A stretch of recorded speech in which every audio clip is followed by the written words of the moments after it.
Guys, oh, naligaw na naman ang Costco. Sale ang Eddie Bauer reversible jacket from 24 less $6, so $18.99. Maraming sizes, meron sa bata. May ibang kulay. Saan sarap na loob, oh. Ito masarap sa loob. Nagpaparamdam na, nalalapit na talagang taglamig. Mami, nagpaparamdam na winter. Puro jacket na yun nandyan. Nakasale ngayon yun ni Eddie Bauer, $18. Can I put this on? Yung reversible jacket, ayun, no, yung isang tambak na yun. Wala na guys. Ano? Na ganun? Soli kami ng ano, ng binili naming jogging pants ni Kuya, kaso maliit kasi yung nabili namin. Ito, may makikita kaming mas malaki na black. Gusto mo yung black? Ano ganun size? Yan pa rin yun, yung binili natin dati. Pero wala na yung size. $9.97 na... Yan ba yun? $9.97? Ito pang full. Pero hindi obra sa winter. Guys, Thursday na. Thursday na ngayon. So, lumabas kami ni Jeron kasi tan-tanaran, nakasale po ang rooster sa ano, sa Superstore. Sugod na mga kapatid. Let's go. Rice is life. Guys, diba? Bumibili lang kasi kami ng bigas dito kapag sale. 18.1 kilograms. 135. So, usually talaga, ang amount niya is 48 ang isa. Pero, sold for, ano na lang siya, 33.88. Pero, limit of 4 na 18 kilos. Yan, matagalan na ulit yan. Matagal na stock na ulit namin yan. Hindi pa kami dito yata bumili ng bigas na hindi sale, no? Palaging sale, di ba? Makakabalita ka lalo pag may kakilala ka sa, no? Sa nagtatrabaho dyan. Or minsan kahit sa FB, bigla magpo-post yung mga Pinoy. Sugod na mga kapatid! Sale ang bigas. Makita mo, ang daming Asians bumibili ng bigas. Ayun, napasugod kami dito kasi nga usapan na namin ni Mami ito, yun ang special assignment namin ni Kuya ngayong araw Get the bigas. Bumili ng bigas kasi sale. Sinabihan siya kahapon ni Joriel na nagwo-work dito na magse-sale nga daw ang bigas. Kaya ano pang hinihintay guys? Madami pang supply. Go na, baka magkaubusan pa. Nilang kagandahan din. Malaking bagay din kapag ka, ano, yung mga sale ng bigas na yan. Kasi malaki rin talaga yung maliles.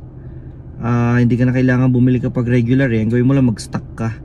Malamig naman dito, hindi naman masisira yung bigas basta nasa dry na lugar.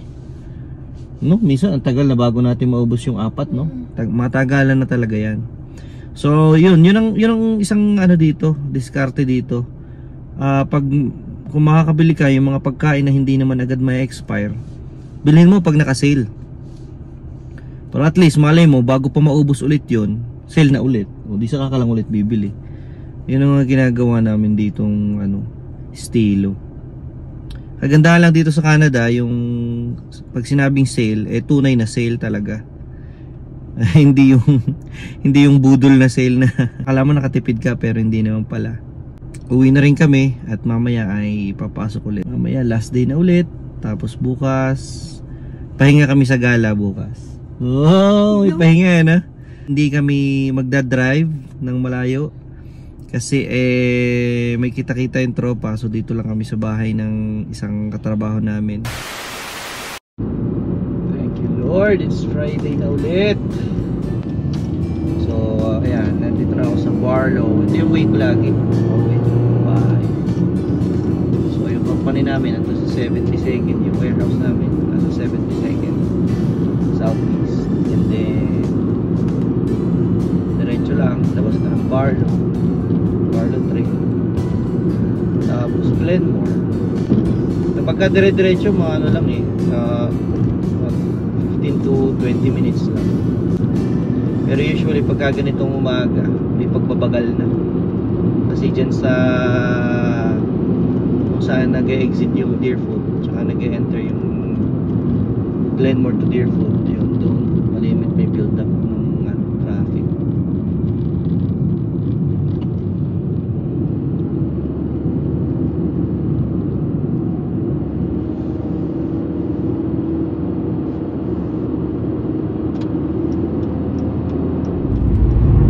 Hindi ko nga pala agad na-upload to, yung sa video ko na to, yung isang kuha ko yung tungkol sa bigas, kahapon ko pa yung kuha.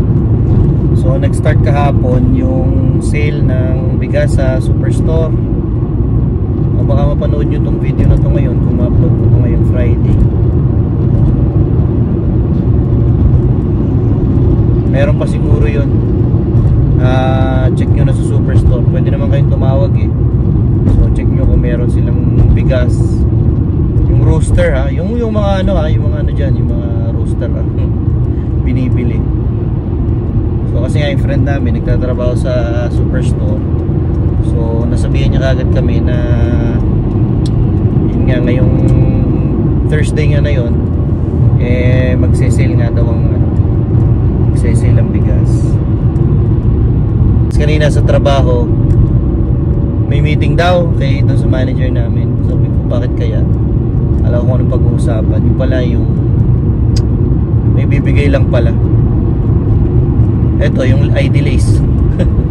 Yung sabitan ng kaming key fob at saka ng yung pang swipe namin pag nagta-time in. May bago na kasi yung isa kupas na Gamit na gamit ko to. Pinagsasabitan ko rin ang mga susi namin. Tapos nagbigay din sila ng kung mapakita Ito gym bag. Kaso may tatak may tatak. Okay na din. Tsaka yung isang mug na inuman ng kape, inuman ng tubig or kape. Yun. Tsaka dalawang ball pen. Para sa mga nagtatrabaho, yung mga simpleng ganun masaya din naman, nakakatanggap ng ganun.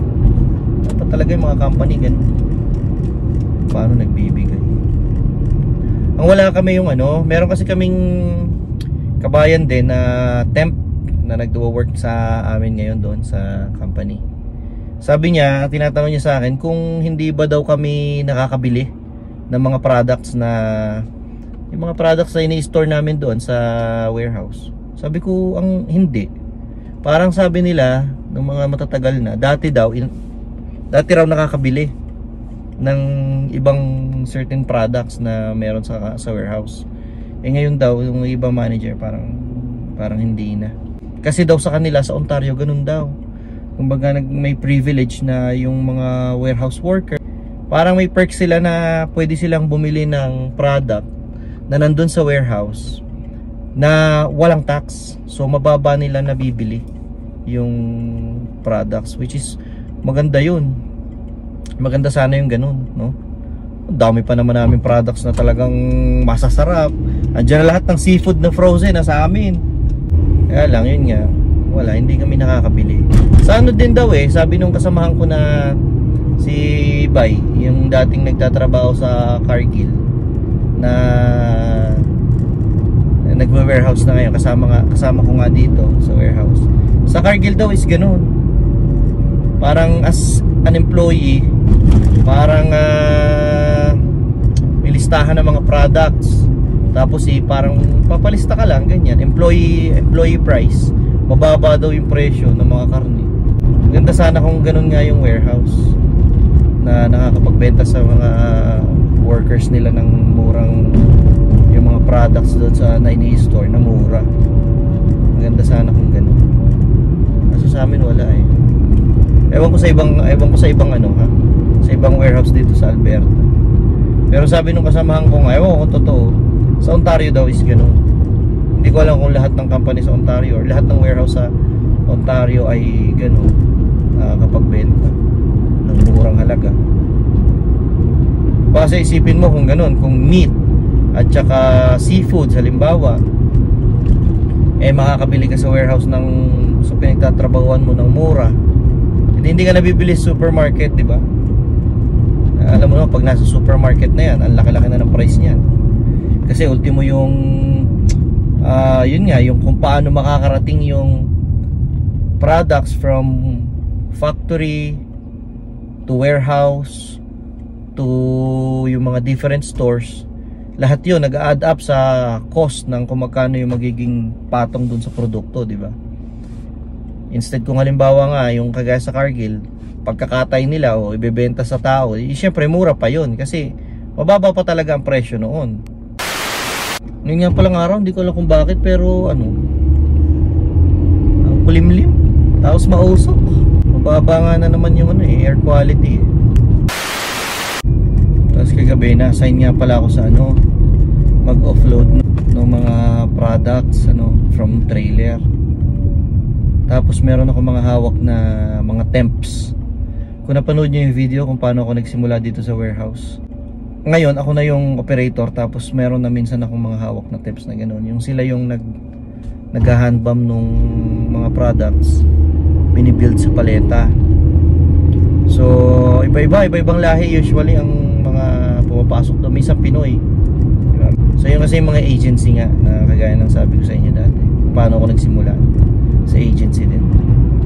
So yung kagahapon nakausap ko ibang lahi, ano daw siya, student, so international student.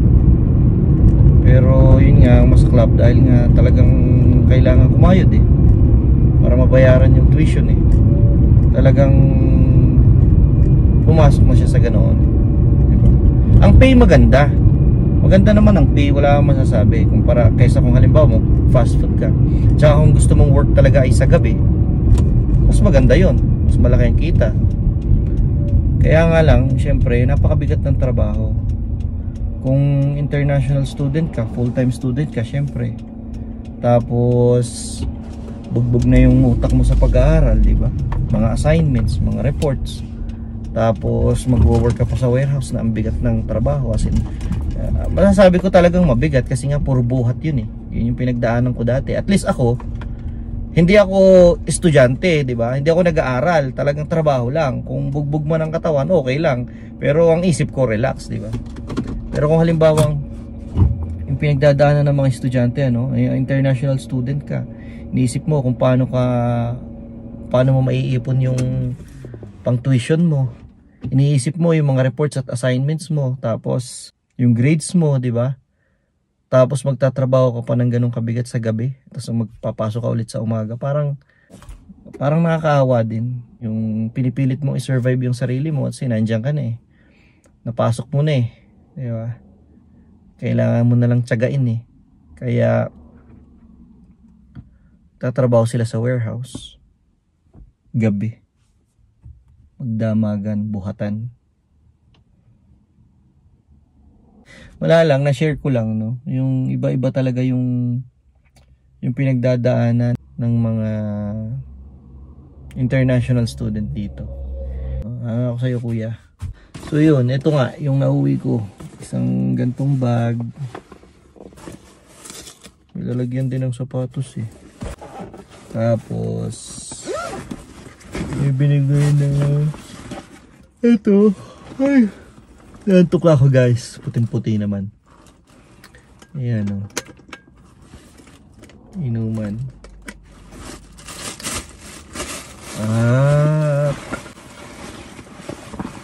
Ballpen.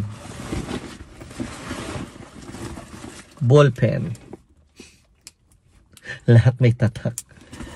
Nako guys, malapit na, nagpaparamdam na ang winter.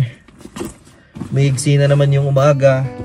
Maaga na ngayon dumilim, hindi kagaya dati. So papalapit na yung parang malungkot. Pero pagka naman nandyan na yung pumatak na yung snow, yung tapos tumutugtog na sa radyo yung mga Christmas songs, na bumabalik naman yung yung Christmas spirit. So medyo parang sumasaya din.